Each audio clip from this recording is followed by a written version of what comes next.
My father called me ungrateful in front of my entire extended family. We were standing in my brother Derek's new kitchen, the one with the quartz countertops and the farmhouse sink, and my father was giving a toast about hard work and family sacrifice. And he looked straight at me and said, "Some of us give, and some of us just take notes." Everyone laughed. Derek raised his glass. I was holding a paper plate with a piece of cake on it that I did not eat. What nobody in that kitchen knew, not Derek, not my aunts, not the neighbors who came to the housewarming, was that I had spent the previous 3 weeks going through loan documents, and I had found something that did not belong there. $112,000. That was the number on a gift letter attached to the mortgage file for the house we were all standing in. A gift letter written in my father's handwriting, signed with my name. I had not written that letter. I had not gifted anyone anything, but the loan had already closed. The house already had Derek's name on the deed. And the woman who had processed the mortgage application was holding a file that I was going to need to see in full. I need to tell you how we got there. Because it did not start with a gift letter. It started with a tax form I found in a drawer I was not looking through. I am a tax compliance analyst. I have been doing this work for 11 years, first at a regional accounting firm in Columbus, Ohio, and now as a senior analyst at a financial services company downtown. My job is to find the numbers that do not match. I am good at it. I am methodical in the way that people are when they spent their childhood watching the adults around them be careless with everything that mattered. My parents, Harold and Constance Merritt, are not careless people in the obvious sense. They pay their bills, they go to church, they show up to things. What they are careless with is the truth, and they have been doing it so long that I do not think they notice anymore. I am 41 years old. My brother Derek is 34. He is the younger one, the one my mother calls her baby, even though he is a grown man with a beard and 2 trucks. He has always been the project, the one who needed help. The one whose rent was late, whose car needed a cosign, whose business idea just needed a little seed money to get started. I was never the project. I was the one who was supposed to be fine. My parents told me this in different ways over the years. When I got my first job at 22 and started paying my own student loans, my mother said, "See, we always knew you would handle it." When I asked for help with a security deposit in 2009, and my father said they did not have it, I found out 2 months later they had helped Derek with a car payment that same week. When I got my CPA certification in 2016, my father said, "Good for you," and took Derek out to dinner that weekend, because Derek had just gotten a new job, 4th one in 3 years. I am not telling you this so you feel sorry for me.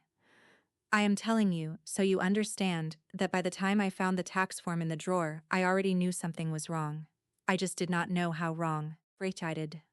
Have you ever been the one in your family who was just supposed to handle it? The one nobody worried about because you never complained? Leave a comment. I want to know if this sounds familiar. It was February. I was visiting my parents for the weekend because my mother had her knee procedure and needed help around the house for a few days. My father was managing most of it, but he had a doctor's appointment on Saturday morning and asked me to stay with her. I was looking for a heating pad in the hallway closet. The closet has one of those shallow shelves at the top, where my parents keep random things: old batteries, extension cords, instruction manuals for appliances they no longer own. I was reaching up there and a folder slid off and landed on the floor. I picked it up. It was labeled Derek, Tax 2022 in my mother's handwriting. I do not know why I opened it. Maybe because my name should have been in that closet too, and it wasn't. Maybe because 11 years of reading financial documents makes you reach for a folder without thinking.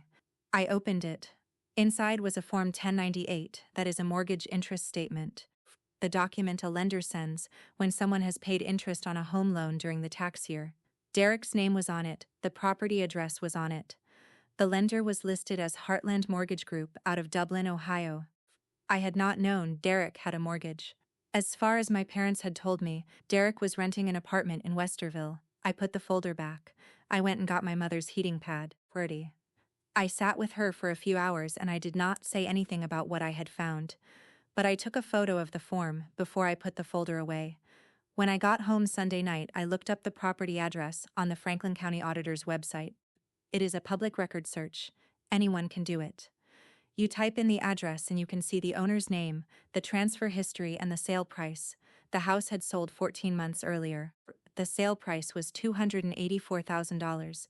Derek Merritt was listed as the owner, no co-owner, no lender listed for a second mortgage, just his name, group. I went to the Franklin County Recorder's Office database next and pulled the deed of trust. That is the document that records the mortgage against the property. I found it in about 4 minutes. The lender was Heartland Mortgage Group, Lore. The loan amount was $172,000. I did the math. $284,000 purchase price, $172,000 mortgage. That left $112,000 that had to come from somewhere as a down payment. Derek Merritt, as of 2 years ago, did not have $112,000. I knew this because Derek had borrowed $3,000 from me in 2020 and paid back $800 of it. I knew this because my mother had asked me in early 2021 if I could add Derek to my Costco membership because he was watching his spending.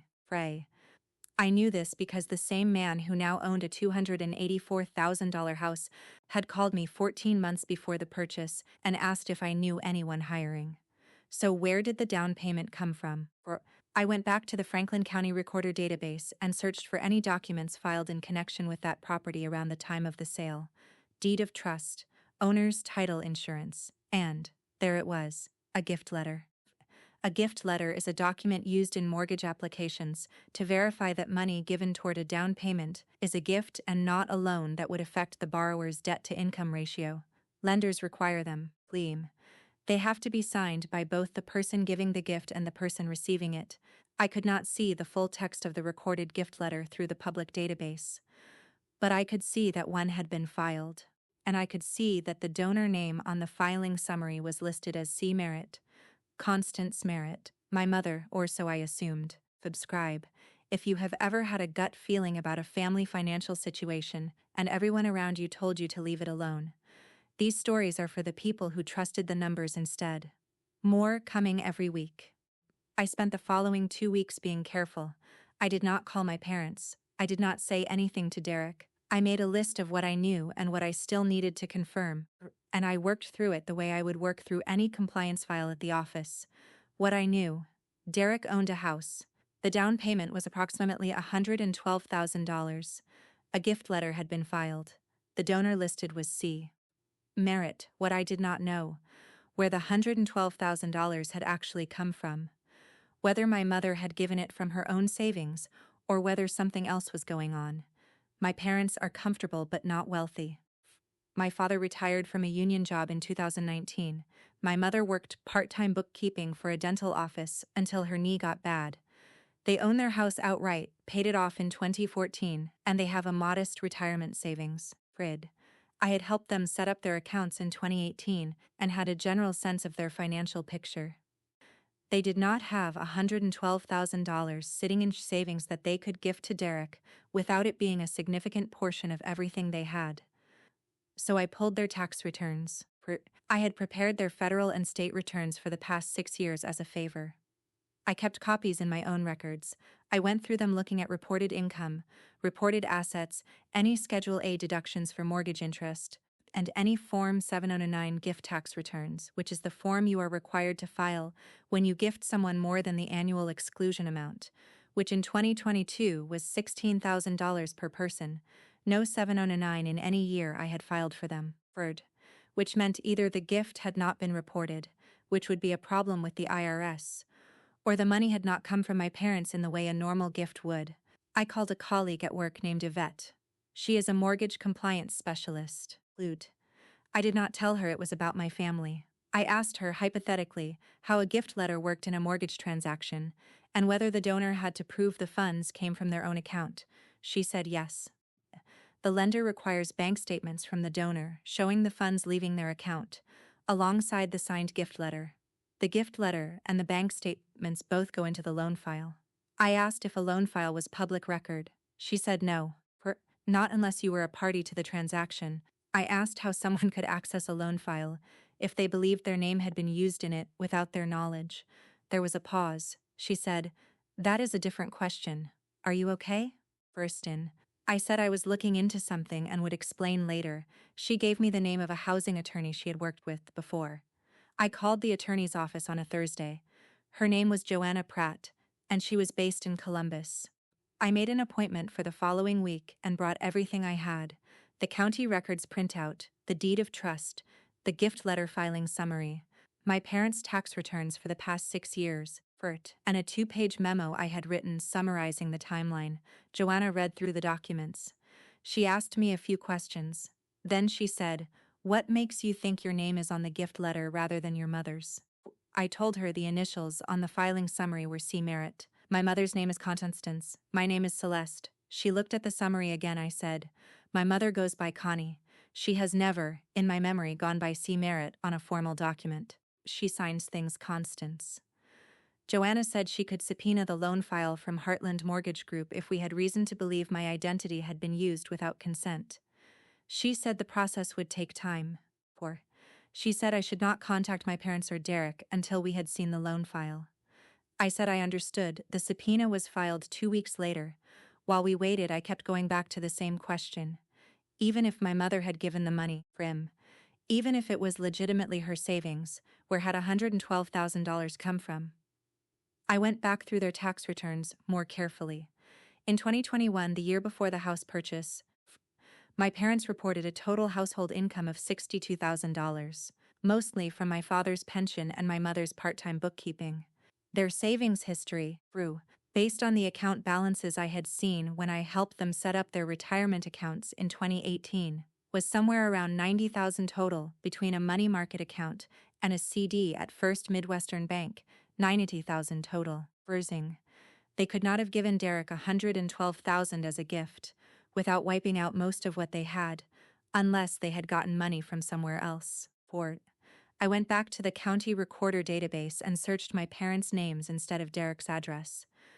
I was looking for any recorded documents connected to their property, their home on Clearwater Lane in Reynoldsburg, which they had owned outright since 2014. I found a home equity line of credit filed in October 2021.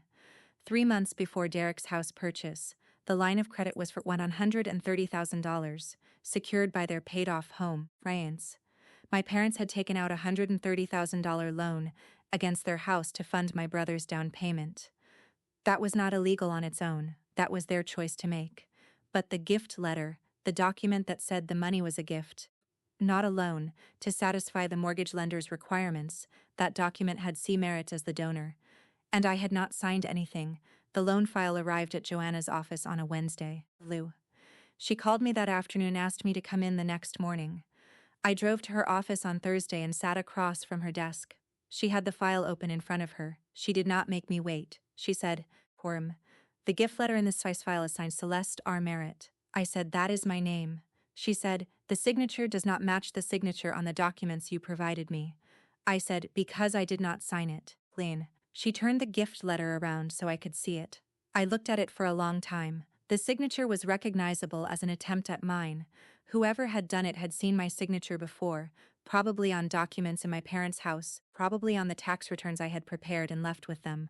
But the way I make my capital C is very specific, a habit I picked up in college. The C on that letter was wrong, too open at the top, and I do not put a period after my middle initial. There was a period there, Joanna said. I want to be clear about what this means legally. If your signature was placed on this document without your authorization, this is mortgage fraud. That is a federal issue. This goes beyond a family dispute. I said, "I know." She said, "Do you want to proceed?" I looked at the gift letter for another moment. Then I looked up. I said, "Yes." The housewarming party was the weekend after I met with Joanna. I had not planned to go, but my mother called and asked me 3 times, and the third time she said, "Celeste, Derek worked so hard for this. Can you please just come and be happy for him?" I went. That is where my father gave the toast. That is where he said, in front of my cousins and Derek's friends and 2 neighbors I had never met, that some people give and some people just take notes. Derek raised his glass. I held my paper plate.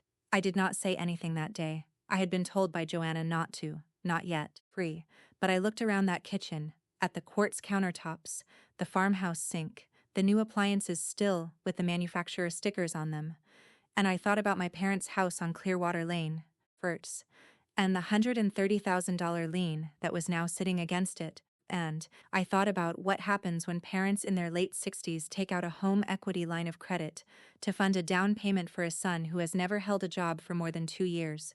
I ate 2 bites of cake. I drove home. Breeze. Have you ever sat in a room full of people celebrating something that was built with your name and said nothing? Drop a comment. I want to know how you handled it. Bro. Joanna filed a formal complaint with the Consumer Financial Protection Bureau and referred the matter to the U.S. Attorney's Office for the Southern District of Ohio, citing mortgage fraud, specifically, cited the use of a forged signature on a gift letter in connection with a federally backed mortgage application. Heartland Mortgage Group's loan had been sold to a federal mortgage program after closing, which made it a federal matter. She also sent a formal demand letter to my parents and to Derek, notifying them that a complaint had been filed and that the loan file had been obtained and reviewed.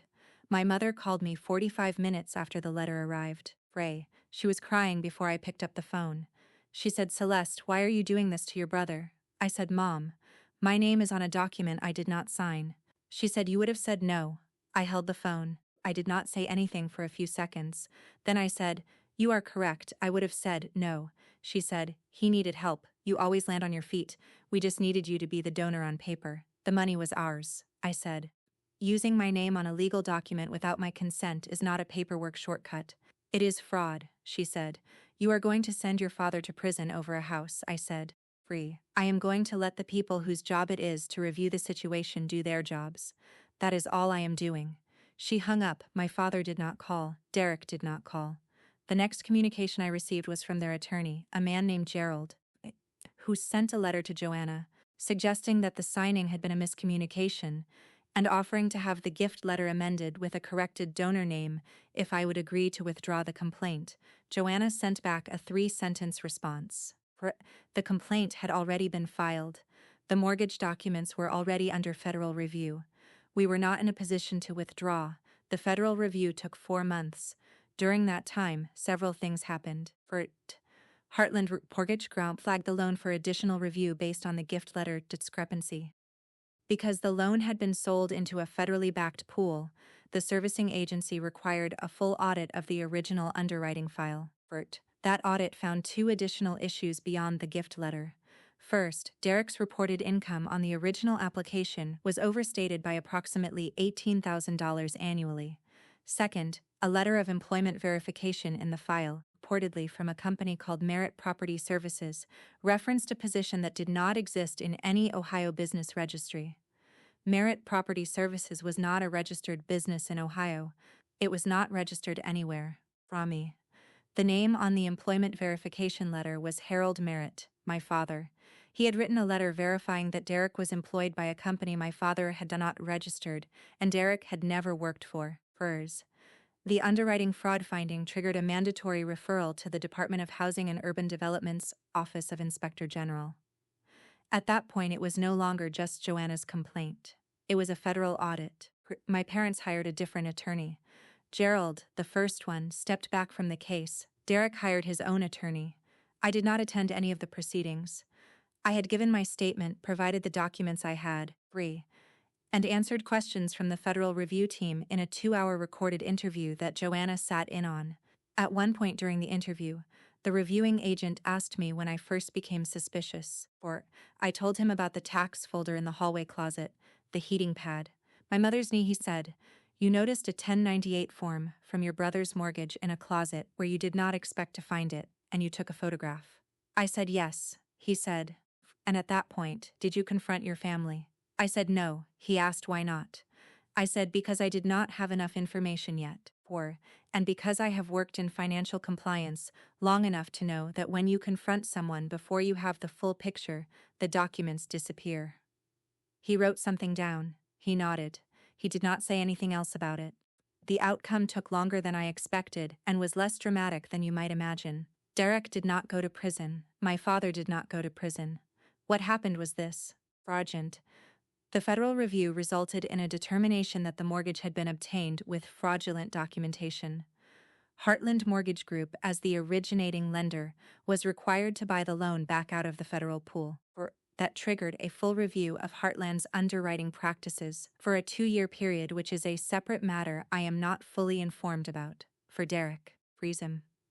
The mortgage servicer initiated foreclosure proceedings based on the fraud determination and the loan buyback. Derek's attorney negotiated a deed in lieu arrangement, meaning Derek surrendered the house rather than go through formal foreclosure. He moved out in the fall. For my parents, the home equity line of credit on Clearwater Lane remained. They had borrowed $130,000 against their house to fund a down payment for a transaction that was now unwinding. Rate me. They were left with a significant lien against the home they had paid off.